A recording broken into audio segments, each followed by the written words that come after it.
우리 지역의 이슈를 속 시원히 풀어보는 헬로 이슈 토크입니다.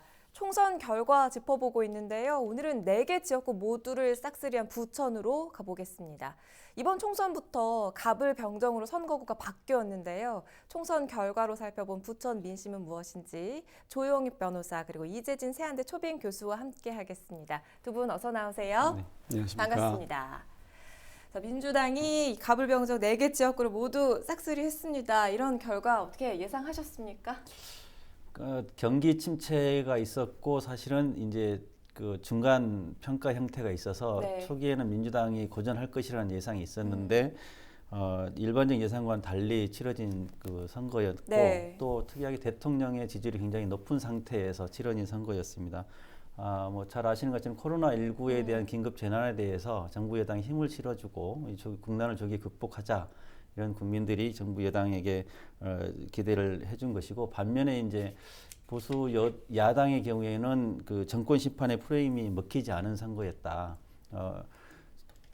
정부와 여당을 비판했는데 무엇을 할 것인지에 대한 대안을 제시하지 못했고 뭐 탄핵의 강을 건너느냐 못하느냐에 대해서 계속 내부적으로 정리가 안 되고 그냥 응급 봉합하는 상태의 선거를 치렀기 때문에 이런 부분에 대해서 대안 정당으로서 확신을 주지 못한 측면이 있었다는 것이고요. 네. 부천의 후보들도 역시 그런 경쟁력을 충분히 내부적으로 키워왔었는지에 대해서 충분한 신뢰를 주지 못한 것이 아닌가 뭐 이런 생각이 들어서 이 막판에 더더군다나 이제 긴급재난지원금이라든지 뭐 이렇게 세대 비판을 하는 그런 발언이라든지 세월호 뭐 막말 같은 게 겹쳐지면서 굉장히 야당으로서는 어려운 선거가 됐었을 거다 이렇게 판단이 듭니다. 네, 이 교수님은 예상하셨습니까?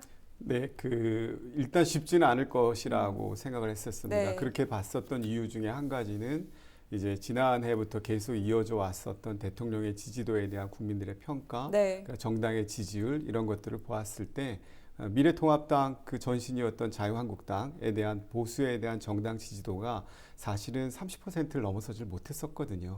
그렇다면 그것이 민심이라고 하는 것으로 저희가 유추해 보았을 때 선거에 있어서 굉장히 어려운 선거가 될 것이다라고 생각을 했지만 네. 대통령 임기 3년이라고 하는 입장에서 보았을 때에는 당연히 대통령 임기 국정 운영에 따른 중간 평가적 성격이 있어야 함에도 불구하고 사실 금년도 1월 달에 코로나19라고 하는 사태가 발생을 했고 이것이 전 세계적인 팬데믹 현상으로 확대가 되었잖아요.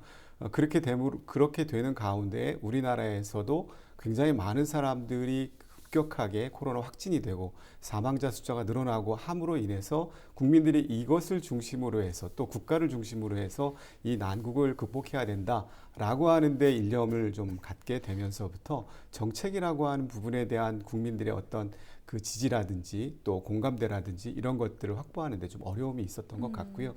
게다가 미래통합당 입장에서는 그 자유한국당과 새보수당이라고 하는 보수 정당 간의 전체적인 이제 단일화 내지는 통합의 과정이 있었는데 실제로 그 통합의 과정이 너무 후단에 이루어졌어요. 선거를 임박한 시점에서. 그러다 보니까 앞서 어떤 뭐 의원도 그런 얘기를 했던 것 같은데 물리적 결합은 이루어졌지만 화학적 결합이 이루어지지 못했다라고 하는 것. 결국은 그것은 단일 대우라고 하는 보수의 입장이 과연 무엇인가에 대해서 국민들이 선뜻 와닿지 않는다라고 하는 그 메시지 전달에서도 좀 실패를 했던 것 같고요. 네. 민주당 입장에서는 대립각이 설 수 있었던 후보들, 뭐 예를 들면 고향의 김현미 의원 같은 경우에는 우리나라 국토부 장관으로 신도시 문제라든지 주거 문제라든지 집값 안정화 문제와 관련돼서 여러 가지 실정에 대한 비판을 받을 수 있는 분들이라든지 이런 분들이 좀 빠지게 되면서 대립각이 세울 수 있는 분들이 빠지니까 아무래도 정책 이슈가 상실이 되는 그런 효과를 봤던 것이 아닌가 생각합니다. 네, 변수가 굉장히 많은 선거였어요. 특히 이번의 경우는 유난히 조용한 선거가 될 것이다라고 했지만 전국 투표율은 정말 역대급이었습니다. 그런데 부천은 사전 투표율이 낮았고 이에 따라서 본 투표율까지 낮아지지 않을까 하는 우려도 나오고 있었는데요. 부천 투표율로 본 민심은 어떻게 평가하십니까? 예, 전국적으로 사전 투표율이 26.9%까지 가는 높은 사전 투표율이 있었고 네. 뭐 본 투표율은 66%까지 높아졌는데요. 그에 반해서 부천은 사전 투표율이 19.7%로 전국 평균에 보면 한 7% 정도 낮았고 본 투표율도 62점 36% 정도, 그래서 본투표보다 한4% 정도 낮았는데 네. 그렇지만 이 부천의 사전 투표를 보면 좀 특이한 점이 있는데요. 그 차명진 후보가 4월 6일 날 후보자 토론회를 하면서 세월호 막말이 그 문제가 터졌고 사전 투표가 4월 10일하고 11일 날 했는데 결국 이제 그 4월 7, 8일 날 굉장히 이제 뜨겁게 차명진 이슈가 되면서 네. 부천의 사전 투표율도 보면 투표율은 낮았지만 민주당 후보에 대한 투표율과 그 미래통합당 후보에 대한 투표율은 굉장히 차이가 났습니다. 부천 병에 보면은 사전 투표 득표율만 보면은 뭐 75대 18 정도로 굉장히 격차가 심할 정도로 이미 사전 투표에 굉장히 큰 영향을 줬었는데 네. 이 사전 투표의 투표율이 높다는 것이 본 투표의 각 진영에서 보수와 진보 진영에서 투표를 좀 끌어오르는 그런 끌어들이는 영향을 줬다는 생각이 들고 그래서 부천도 비록 전국 투표율보다 낮지만 그래도 사전 투표 낮은 것에 비해서는 본 투표는 더 높아지는 영향이 생겼고 네. 이것이 사전 투표율이 낮은 것이 반드시 대동제만의 영향은 아니다. 일반적으로 이제 부천에 대동제가 있어서 대동제로 인해서 투표할 수 있는 투표소가 사전 투표소가 적기 때문에 이런 영향이 있다고 생각하는데 이 본 투표들도 낮은 걸로 보아서는 대동제가 절대적 영향을 끼친 건 아니다. 이렇게 이제 판단이 됩니다. 좀 하나씩 짚어봐야 할 것 같아요. 최근에 총선 평가를 살펴보면 이 코로나19의 대응이 총선을 갈랐다라는 말이 나오는데요. 부천의 경우는 경기도에서 두 번째로 많은 확진자가 나오기도 했죠. 이런 대응 능력이 총선 표심에 영향을 줬을까요? 아니면 다른 변수가 있다고 보십니까? 코로나 전국이라고 하는 것이 일정 부분 전 영향을 미쳤다라고 생각을 합니다. 네. 특히 부천이라고 하는 지역이 지리적으로는 서울과 연접되어 있는 지역이기 때문에 서울이라고 하는 지역의 정치적 풍이한계에 굉장히 민감할 수밖에 없다는 점이고요. 또 인구적인 특성을 살펴보았을 때 부천시에 거주하고 있는 인구들 중에 가장 많은 퍼센테이지를 차지하고 있는 것이 50대, 40대, 30대 순이에요. 50대가 18%, 그 다음에 40대가 16%, 그리고 30대가 15%. 그러니까 결국은 3, 4, 50대라고 하는 층이 주축이 되는 지역인데요. 이번 선거 전체적으로 봤을 때 40대가 가장 높은 민주당의 지지자들이었어요. 그러니까 결국 그 전에도 계속 30대와 40대를 어떻게 공략할 거냐에 대해서 중앙당에서도 이야기가 있었지만 부천 지역에서도 그 부분과 관련돼서 각 후보 진영에서 그들의 마음을 담아낼 수 있는 정책이나 정책 이슈화하는 데 좀 실패했던 그런 것들이 좀 있었지 않았나 생각이 들고요. 또 이번에 보면 특히나 중앙선거관리위원회 여론조사 결과에 따르면 4월 5일 날부터 6일 날까지 이틀간 여론조사를 했는데 20대 선거에서 가장 후보를 선택할 때 고려 요소 1순위가 인물이었어요. 그리고 3순위가 정당이었거든요. 인물이 30%, 그리고 정당이 18%. 그런데 이번 21대 선거에서는 가장 우선해서 볼 것이 뭐냐 고려해서 했더니 1순위가 정당이었어요. 그러니까 정당이 33% 정도 나왔거든요. 그렇다면 부천시 입장에서도 정당이라고 하는 부분에 있어서 그 정당이라고 하는 부분을 극복해낼 수 있는 다른 인물적인 요소라든지 지역적인 요소가 충분히 주민들이나 유권자들에게 알려질 수 있도록 홍보가 되지 못했던 것, 그건 후보자들 스스로가 좀 자기가 한번 점검해 봐야 할 필요성이 있지 않을까 생각합니다. 네, 어떤 기사에서는요, 부천을을 경합 지역으로 분류하기도 하는데 여의도 연구소에서 마지막에 여론조사 결과를 내부적으로 돌려봤을 텐데 당 내부적으로 좀 기대했던 곳이 있을까요? 요즘에 젊은 사람들은 이런 말 하거든요. 졌지만 잘 싸웠다, 젖잘싸라고 하는데 네. 혹시 그런 곳이 있었나요? 아무래도 여의도 연구조사, 여의도 연구원에서 여론조사를 하는 것은 선거 전, 그리고 선거 중반, 그리고 선거 후반 해서 여론조사를 적게는 3번 정도는 합니다. 그래서 그때마다 그것을 후보 진영의 후보에게만 알려주는데요. 이번에도 여의도 연구원에서 여론조사 결과 상으로는 그래도 해볼 만한 곳이 부천의 부천시 을 지역, 그리고 한번 열심히 후보가 한번 해봐라고 했었던 지역이 부천 정 지역이었어요. 그러니까 부천시 을 지역은 잘 아시는 것처럼 민주당 설훈 의원이 이제 5선에 도전을 하니까 지역의 입장에서는 좀 지리한 감도 없지 않아 있었을 거예요. 거기에 미래통합당의 후보가 과거에 20년 동안 그 지역의 맹주 역할을 했었던 전 이사철 의원 빠지면서 새로운 후보가 그동안 지역에서 활동을 열심히 했고 지역 밀착형 후보라고 하는 서영석 후보가 이제 후보가 되었죠. 그것도 경선 과정을 통과해서. 그래서 그 후보가 지역 밀착형이기 때문에 지역에서의 활동력을 잘만 좀 발휘를 하면 좋은 결과, 아주 경쟁적 구도를 잘 만들어낼 수 있겠다. 실제로 전체 투표소가 50개소예요. 부천시 을 지역의 투표소가. 네. 그 을 지역 50개 투표소에서 서영석 후보가 6개 정도 투표소에서 승리를 했는데요. 이것은 20대 선거였던 2016년도 선거에 비해서 그때 당시에는 국민의당까지 포함해서 3자 구도였었거든요. 이번에는 거의 양자 구도 형태였기는 했지만 그때 당시에 좀 밀렸었던 지역도 일부는 회복을 했었던 그런 모습들을 보이고 있기 때문에 나름대로는 선전을 했다라고 볼 수 있을 것 같습니다. 실제 네 곳 모두 20%의 득표율로 민주당이 승리를 거두었는데요. 부천 을의 경우는 약 15% 차이로 서른 후보가 당선됐어요. 표차가 많이 나기는 하지만 상대적으로 보면 격차가 좀 적잖아요. 부천 을 결과 어떻게 분석을 하십니까? 예, 부천의 갑, 을, 병정 중에 나머지 권들이 20% 넘게 차이가 나서 네. 부천, 을이 15%가 차이가 났는데 다른 곳보다 적지만 이게 결코 적은 격차는 아니겠죠. 그 20대 때는 약 한 7% 차이가 났었는데 그때는 국민의당에서 한 20% 정도를 했었고요.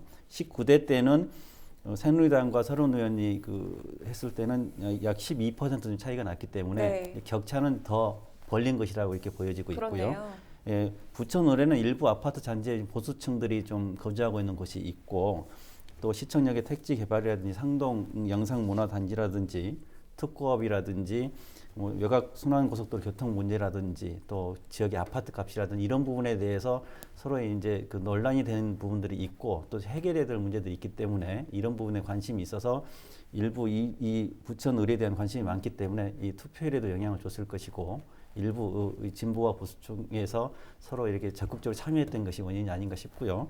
다만 이제 미래통합당에서는 새로운 후보가 나왔기 때문에 기존 구도를 완전히 뚫고 이걸 다시 극복하기는 좀 한계가 있었던 거 아닌가 이렇게 보여집니다. 자, 그리고 또 빼놓을 수 없는 게 부천청의 차명진 후보의 막말 논란입니다. 이게 부천 판세에는 영향을 주지 못했다. 다만 보수 지지층들이 투표를 포기하게 했을 것이다. 이런 평가가 많이 나오고 있는데 먼저 이 교수님 분석을 좀 해주시죠. 참 어려운 이야기인 것 한숨부터 같기도 쉬시네요. 하고요. 네.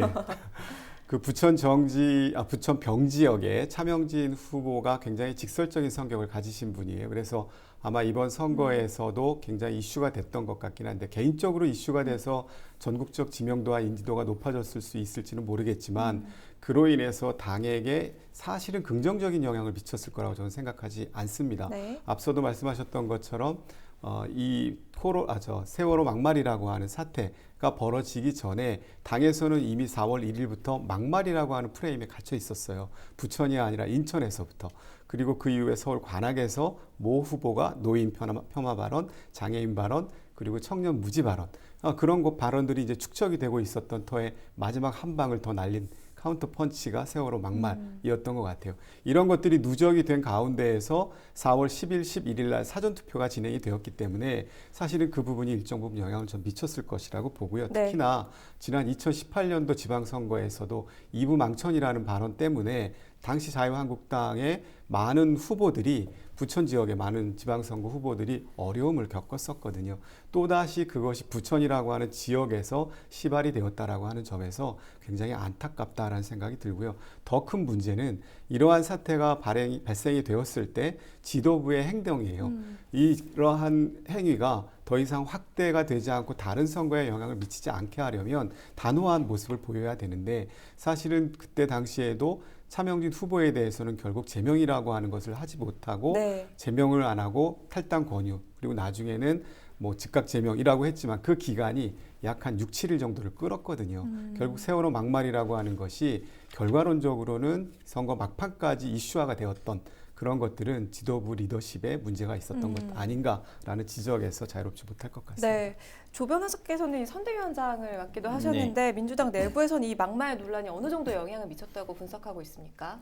우선 이제 그 선거 끝나고 나서 이제 미래통합당의 선대위에 있었던 분들이 수도권에 최소한 20, 30석 정도는 영향을 미쳤을 것이다 이렇게 보고 수도권 네, 박빙 지역을 보면은 선거 막판에 보면은 대부분 다 민주당 후보가 당선됐다는 게 굉장히 영향을 줬을 것으로 보여지는데 황교안 대표나 김종인 선거대책위원장이 차명진은 우리 통합당 후보가 아니다 이렇게 얘기를 했을 정도로 큰 영향을 줬는데요. 이게 무슨 문제냐면 선거운동 기간 중 4월 6일 날 OBS 후보자 토론회에서 이 세월호 막말이 생기면서부터 파장이 생겼고 네. 그 4월 10일하고 11일 날 이제 사전투표를 하는데 3, 4일 후니까 아주 이 피크에서 사전투표가 진행되는데 부천에 있는 가불병력 사전투표율을 보면 거의 뭐 7대 3 이 정도 비율로 격차가 많이 벌어져서 부천에는 사전투표에서부터 영향이 굉장히 크게 작용을 했다. 그리고 사전투표했던 것들을 나중에는 통합당에서 이거를 극복하기 어려운 단계까지 온 것이 아닌가. 그리고 단순히 부천뿐만 아니라 수도권 전체의 선거에 큰 영향을 미쳤던 것이고 네. 이런 것들을 보면 저는 좀 안타까운 게 통합당에서는 광주 민주화운동이나 세월호나 이런 거에 대해서 좀 인식의 변화가 좀 필요하고 이런 거에 대한 그 얘기를 할 때 좀 신중해야 되지 않을까 이런 생각이 들고요. 네. 어찌됐든 차명진 후보의 막말은 선거 기간 막바지에 매우 큰 영향을 끼쳤다 이렇게 보고 있습니다.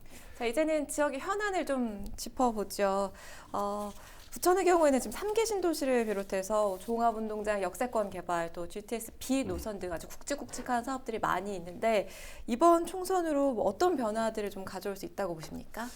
아무래도 이제 부천 지역의 단체장, 국회의원, 그다음 광역의원, 기초의원 모든 그 정치적인 영향력을 가장 크게 미칠 수 있는 자리에 있는 분들이 단일한 정당 구조로 되어 있어요. 그렇다면 부천 지역의 그 대형 사업들 거기에다가 대장동에 있는 대장동 친환경 개발이라든지 친환경 단지 조성에 대한 문제 그리고 교통 해결에 대한 문제 이런 지역 개발과 관련된 굵직한 현안 사업들에 대해서 동일한 목소리를 낼 수 있다는 것 거기에다가 정부 역시도 대통령과 입법부 역시도 모두가 다 민주당이라고 하는 입장에서는 어찌 보면 다른 목소리가 나올 수 없기 때문에 지역의 개발을 요구하거나 지역 개발에 기대를 걸고 있는 주민들 입장에서는 이러한 것들이 원만하게 진행되지 않을까라는 기대 심리가 있을 것이고요. 네. 또 그러한 기대 심리에 부합하고 또 부응할 수 있도록 정치권에서 노력을 기울여서 부천시의 지금의 도시 경쟁력보다 조금 더 나은 상태로의 결과를 보여주는 것만이 지금 현재 국민들이 또 유권자들 부천시에 있는 유권자들이 그들에게 보내준 지지에 보답하는 길이다라고 저는 생각합니다. 그렇죠. 그리고 또 하나의 현안은 부천 상동 영상단지입니다. 서른 의원은 이 전면 재검토 입장을 밝혔는데 장덕천 시장은 또 다른 입장인 것 같아요. 이게 어떤 방향으로 흘러갈까요? 부천 상동 영상문화단지는 상동이 약 38제곱미터에 약 한 4조 원 정도를 투입해서 진행하겠다는 사업입니다. 이곳에 이제 소니 픽처스나 콜롬비아 픽처스와 같은 글로벌 영화사라든지 국내외 유명 콘텐츠 제작사가 입주해서 2025년까지 사업을 하겠다는 것인데 부천시에서는 우선 협상 대상자로 GS 컨소시엄을 해서 진행을 했었는데 문제는 이제 부천시 의회나 또 일부 국회의원들이 주거 단지가 너무 많다. 그러면 이게 어떻게 이 영상문화단지가 부천의 어떤 미래를 밝히는 굉장히 중요한 것인데 이 부천의 주거비율이 높고 교통 체증의 문제가 생기고 이 주거 과잉 문제 생기면 앞으로 어떻게 해결할 것이냐 이런 문제를 좀 근본적으로 검토를 하고 특히 교통 문제와 관련돼서는 외곽순환 고속도로의 상습 정체 구간으로 부천이 굉장히 좀 힘들어하고 이것 때문에 경쟁력도 떨어지는 문제가 생기기 때문에 이 부분들을 좀 더 해서 주거비를 확 낮추든지 주거가 아닌 실제로 부천에 새로운 먹거리와 일자리를 창출할 수 있는 첨단 산업과 관련된 부분에 문화화 산업을 창출할 수 있는 그런 것으로 해야 되는 것인데 외형적으로는 영상 단지라고 해놓고 거기에 주거가 상당 부분에 40% 가까이 된다든지 하면은 문제가 있기 때문에 이 부분은 좀 체계적으로 다시 좀 점검해야 될 필요가 있다 이런 의견들이 있는 것 같습니다. 네. 미래통합당의 경우에는 굉장히 과제가 많을 것 같은데 차기 새로운 인물들도 준비가 되고 있습니까? 새로운 인물들이 준비를 내부적으로 하고는 있을 거라고 생각을 하고요. 네. 그것보다 더 중요한 것이 지역에서 현재 활동하고 있는 분들이 지역에 있는 유권자들에게 얼마나 신뢰를 얻고 다시 신뢰를 회복하느냐가 중요할 것 같고요. 그러한 기틀을 중심으로 해서 새로운 인재들이 보다 더 많이 좀 도전할 수 있도록 문호를 개방하는 것이 좀 필요하지 않을까 생각합니다. 네, 이번 총선에 나타난 부천의 민심 짚어봤습니다. 헬로 이슈토크 오늘은 여기까지입니다. 함께해 주신 두 분 고맙습니다.